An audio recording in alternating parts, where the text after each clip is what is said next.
Hello, this is Natalie Hoydel with University of Minnesota Extension, and I am going to take just a couple minutes here to walk you through a new nutrient management calculator tool for vegetable growers. So this tool is intended to help you interpret your soil test and then choose from a variety of inputs that are very commonly used in small scale vegetable production, including a number of organic inputs, to make that process of choosing what to apply and how much to apply a little bit easier. So, this tool requires that you do a soil test. So, anytime you're adding nutrients to your soil or inputs to your soil, you really want to do it based on a soil test so you know that you're applying the right amount and the right product. So, we're going to start this tool with choosing which crop you're going to grow. So, we've got a drop down menu here with a lot of different options. These mostly come from the Minnesota Nutrient Management Guide for commercial fruit and vegetable farmers, but we've added some new crops as well. So, in addition to the standard crops in that guide, we've added some East African crops like chinsaga. We've also added high tunnel crops. So, we have high tunnel cucumbers and high tunnel tomatoes. And we know there's a really wide range of yields in high tunnels. And so we have nutrient recommendations for a very high yielding crop that's very intensively managed, as well as a more average yield, just because crops that are yielding more are going to take more nutrients. We've got jute mallow, another African crop. And then something we've done here is added in some averages. So we often hear from people, I really can't have a special plan for every single crop that I grow. And I would really encourage you to do this for at least 3 or 4 of your primary crops, just because your tomatoes really do need a different kind of ratio of nutrients than your pumpkins need. So you're going to save yourself money. You're also going to have healthier plants if you can tailor it a little bit. But we have put in this average vegetable farm that is really just an average of the other vegetables in here. And we also have a garden actually. So I think in some cases, like really small scale community gardeners or even gardeners might use this tool. And those rates are just a little bit lower than the farmer rates, with the assumption that a garden is managed a little bit less intensively than a farm. The yields are going to be lower, and therefore nutrient uptake is going to be a bit lower as well. All right, so you will choose your crop. Let's just do pumpkins, for example. Let's say I have 50-foot beds. I'm going to say that my bed length is 50 feet. The width of my planting area, let's say I've got 10 beds that are about 3 feet wide each. So that would be 30 feet. If you don't use beds, that's fine. You just want to put in the total planting area. And this kind of saves you from having to do everything per acre and then figure out at the end how to scale that down. So this scales it down to your planting area. After we tell the tool what crop we want to grow and how much of it we want to grow, we are going to take a look at our soil tests. So hopefully you can do this with your own soil test data so that the recommendations are tailored to your soil. But I'm just going to do kind of a random example here just so you can see how the tool works. So let's say I have medium organic matter. Next, we're going to do phosphorus. So we have 2 ways of measuring phosphorus in Minnesota. If you send in a soil sample and the pH is above 7.4, they will do an Olsen test. If your pH is 7.4 or below, they're going to do a Bray. Sometimes you see both on your soil test and growers are confused about which one to use. I always go with that pH recommendation. And usually if Olsen is on there, it means you should use the Olsen. So usually if Olsen's not the right test to do, it won't even be on there. So let's say my soil pH is 7.4 or less. I'm going to put in my Bray value. And just for example's sake, let's say my Bray is a little bit high, but not super high. Let's do 50. I'm going to put in just a random number here, 190 for potassium. Say that's fairly average. There is a section where you can add a nitrogen credit. If you are growing in a high tunnel, I really recommend that you use this. Our high tunnel nutrient management page has some guidelines about how to calculate a nitrogen credit. We want to be thinking about irrigation water in a high tunnel. So some of our irrigation water is very high in nitrates. and you're basically fertilizing your crops when you're irrigating them. That is not true for everybody. So you want to make sure you're doing a water test if you're irrigating in a high tunnel. If you've previously applied manure to that field, specifically if you applied manure last year, you're probably still getting some nitrogen from that. If you used a cover crop last year, you're probably getting some nitrogen. And even if you grew a legume in that field, you might get a small nitrogen credit. So there are guidelines about how to do that on our high tunnel nutrient management page. But we also have the option of just putting in 0 and keeping it simple. So this is basically getting you to the same point as your soil test. So when you fill out a soil test, at least from the University of Minnesota, if you tell them 3 crops that you want to grow, they will give you these recommendations. And so this should be the same. It's based on the same data source. So for this soil test, if I want to grow pumpkins specifically, I need 50 pounds of nitrogen, 50 pounds of phosphorus, and 50 pounds of potassium. This is kind of a rare example. We rarely see it like perfectly balanced like this. But in the case of pumpkins and this soil test, this is what we need. And this is per acre, so it will scale down once we choose our fertility sources. So in step 3, we're going to choose 2 fertility sources. And the reason we set it up to make you choose 2 is that there is rarely one product that is going to perfectly meet your needs, especially if you're managing organically. You may find that the tool tells you to only use one or the other, but often it's going to say use this amount of this and this amount of this.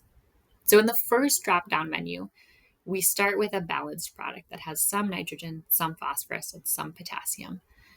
And here, to make this really smooth, you really need to do a little bit of reflection. So in step 2, the tool tells us that in this example, we really need a balanced fertility plan that has roughly equal amounts of everything. And so we have some options like composted manure, fish emulsion, compost, a couple of synthetic products. So in this case, a completely balanced synthetic 10-10-10 might actually be the right choice if you're not managing organically. The organic options, we have things that are pretty well balanced. So like a 4-6-4 product that's roughly equal. We have little asterisks next to the things that are typically allowed in organic production, though you always want to check a specific product with your supervisor. And so we can choose any of these products that we want to use as kind of like a baseline. So just for example's sake, I'm going to choose this 4-6-4 composted poultry manure just because that is a really common product that people use in Minnesota. One thing to note here is that we have factored in nitrogen availability. So with composted manure, even if the bag says 4-6-4, we don't actually expect all of that nitrogen to be available this year. And so that is factored in here when we're figuring out how much to use so that our plants will grow in an ideal way for this season. And that's actually why those nitrogen credits are important, that we're kind of factoring in the really slow release of some of these products. So let's say we start with 4-6-4. We need a little bit of extra nitrogen and potassium probably. So in number 2, we actually have more options here. So we have things that are a little bit more concentrated. One thing just to point out is sometimes you might get an error message if the products aren't going to balance out, and then you just go back and you choose something else that should work. So let's choose something with a little bit more nitrogen to balance out that 4-6-4 to get us to roughly equal amounts. This tool is really fundamentally balancing nitrogen and phosphorus, and it'll give us some recommendations at the end to balance potassium. So let's say we choose fish emulsion, another pretty common input. So the tool will tell us the right balance of composted poultry manure and fish emulsion to meet our nitrogen and phosphorus needs. So per acre, that's the first result you're going to get here. The right balance of these products would be 658 pounds of input 1 poultry manure. That sounds like a lot.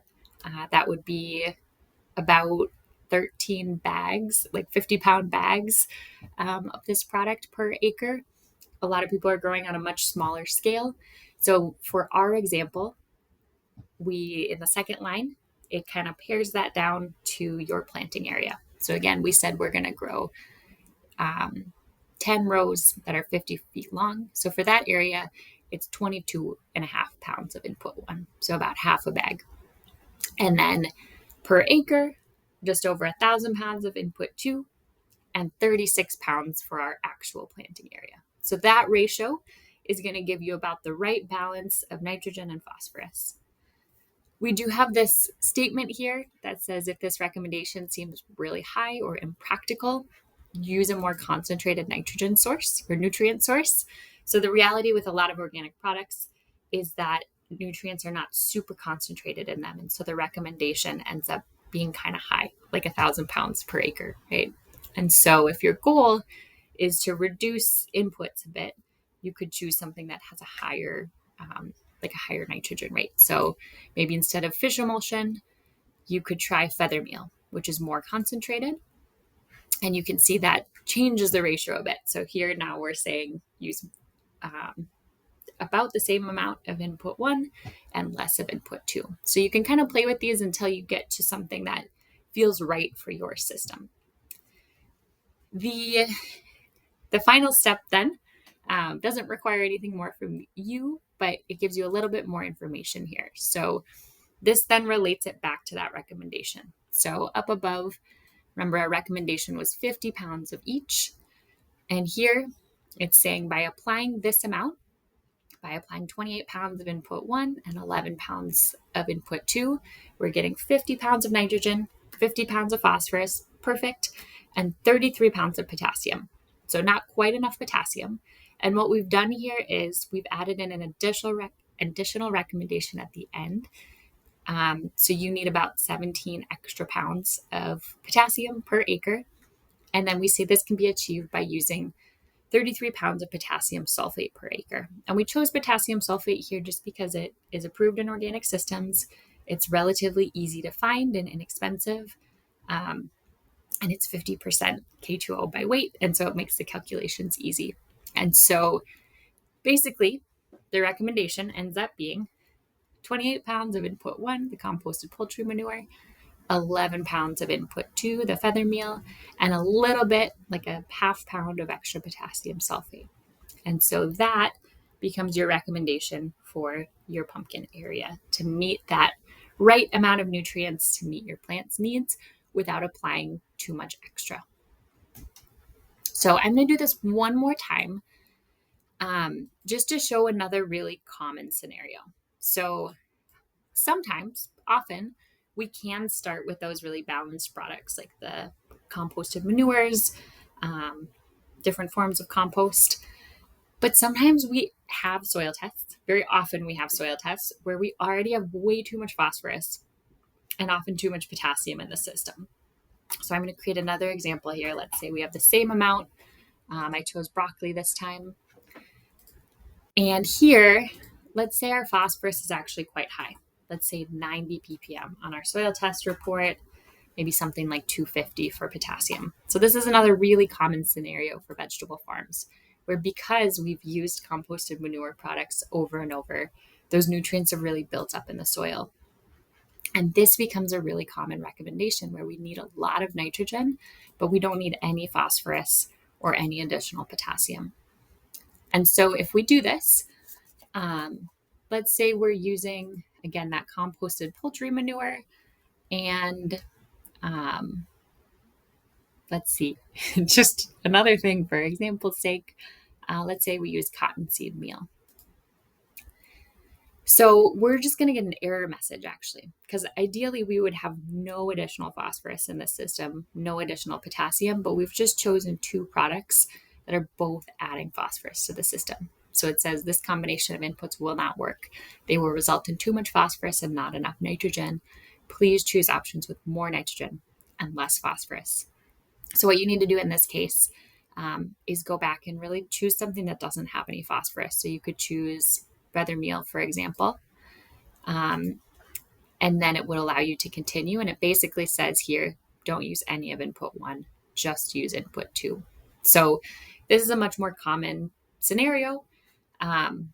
or at least a very common scenario where you might find that the tool doesn't allow you to proceed. And that's just because the recommendation is to stop applying extra phosphorus to those systems. And so we've tried to build in some options in this tool that do not have additional phosphorus in them. So we have some synthetic options as well as some organic options. So that's an overview of how the tool works. Um, it is pretty easy for me to update this. And so if there's a product that you rely on or want to see in here that's not reflected, feel free to send me an email and I can add new inputs to this tool to help you balance the products that you want to use and help figure out the right amount. Thanks for watching.